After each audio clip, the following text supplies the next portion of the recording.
Hey, be a squid and subscribe to my mediocrity. How's it going, my squids? Today we're going to be taking a look at Zoro. This is an actual combo guide and not just me messing around and looking for combos and learning and whatnot. I've actually been playing a lot of Zoro and he's a lot of fun and just an absolute beast. So we're going to start with his abilities really quick and just kind of get them out of the way. So 1080-pound Phoenix is kind of your like combo ender. So basically, just as an example, you do 4 lights, 3 heavies, and then you do 1080-pound Phoenix. It's a quick combo, and then 1080-pound Phoenix will get you some decent damage, and that's kind of the more practical side of Zoro that you will be using more or less than some of the other combos that I'm going to be going over here. As for Death Lion Song, this is your like bread and butter like ability. This is what you're going to be comboing into in terms of like getting longer combos and a lot more damage. With this ability alone, this opens up like 80% damage. It's an absolute like just insane ability. And as for 3000 Worlds, this ability is kind of hard. Like, this ability is mega hard to combo into. There's a few situations where it's practical, but honestly, I hardly ever use this. Alright, so now let's go ahead and get started with some combos. So let's start with the most practical combo, which is basically just 4 lights into 3 heavies, and then we go into 1080-pound Phoenix, which it does hit, and it does net you a good amount of damage. This is your most practical and easy combo because it's quick and easy damage. So that's the idea with Zoro, is getting quick and easy damage off. As you guys know, long combos kind of blow ass just because literally the game hates you and doesn't want you to be stylish, so you gotta do the quick and easy stuff. Anyway, that's your most practical combo that you're gonna be using the most. After this, basically you want to do the same combo, except instead of 3 heavies, you go into 2 heavies, and then you go into Death Lion Song, and this will cost you 2 bars a meter, and it'll net you the same amount of damage. But the difference between this combo and the one I showed you before is that you can actually ult from Death Lion Song, and this will net you about 50% damage or 45%, one of the two, and it's good damage. So if you want to end the game, or if you know they're low enough for you to get that combo off, you can get a dickload of damage that way. Now to talk about some guard combos. So basically you break their guard, right, and then you go into 3 lights, and then you go into Death Lion Song, and then from here you just basically go into whatever the fuck you want. Realistically, I think I actually fucked up the combo, but because it's normally 19 hits instead of 18, but that's weird.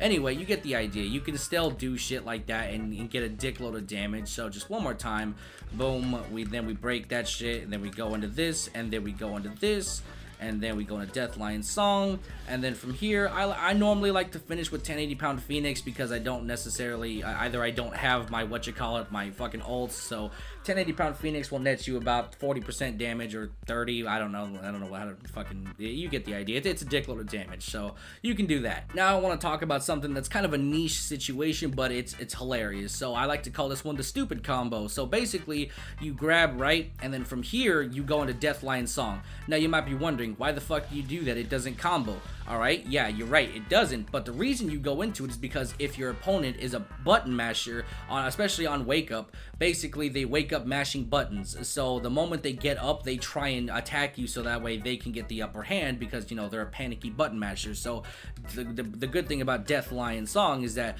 you can literally counter that entire situation as long as they're dumb enough. So basically from that point, you can do a dickload of damage. I just want to show you guys the maximum amount of damage that you can actually get from this combo. So we go into the grab right, and then we go into Death Lion Song here, and then do like, oh shit, I pressed a button, and then you go from here, right? You might be thinking, well, this isn't a lot of damage.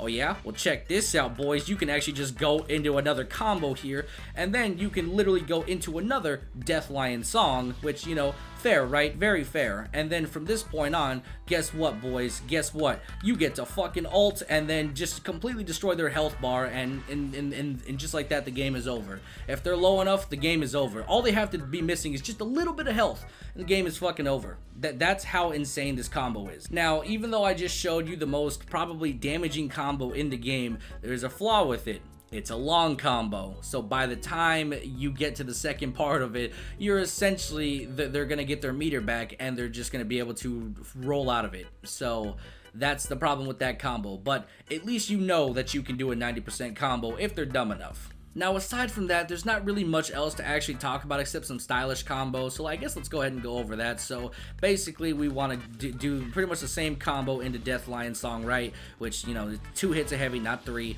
And then from this point on, we're going to tag him with a light attack, and then we're going to call in Aizen. So basically, light, and then Aizen, and then we go into 3000 Worlds, and then that's a stylish combo. It's actually pretty practical in my personal opinion because it still leaves you a decent amount of bars if you have 5 anyway, but depending on your bars, that could be a worth move or not. And if you don't have your ultimate, then that's kind of like, you know, a pretty practical move that you can use to get big damage off. From this point, like, you can still like do weird shit, so if you want to do that exact same combination, you can still somehow actually hit the Death Lion Song. So basically tag him again, and then we go into 1080 pound Phoenix, and then basically, you know, Raikaho does its thing. So you can Aizen's kind of like weird. It like sometimes it works, sometimes it doesn't. I guess it depends on the timing. It's very specific, and there's a small window for it, so you'll have to definitely practice it. I don't have it down to perfection by any means, but like legitimately you can fucking pull it off. And also sometimes, at least for me, it doesn't register Aizen as like as me calling him in as a support. It actually registers like as if I'm swapping out for some reason. I'm not sure if that's like a bug or something, but it happens way too often, and I know for a fact that I'm pressing the goddamn button too, so it's really weird how it just kind of like it doesn't work how you want it to. So I'm not sure exactly how that works, but you just have to be aware that it kind of fucks up from time to time. So yeah, that pretty much concludes the video. Zoro is an extremely good character in my personal opinion. He does a dickload of damage. Most of his combos are easy sauce, and it's like he works with a lot of different like supports and whatnot, so you know, you can get a lot of freaky shit going on with Zoro. So don't sleep on him by any means, and if you come across one, be afraid because he might be technical and he might know what's up. But anyway, that pretty much concludes today's video. Hopefully you guys enjoyed it, and I will talk to you guys in the next one.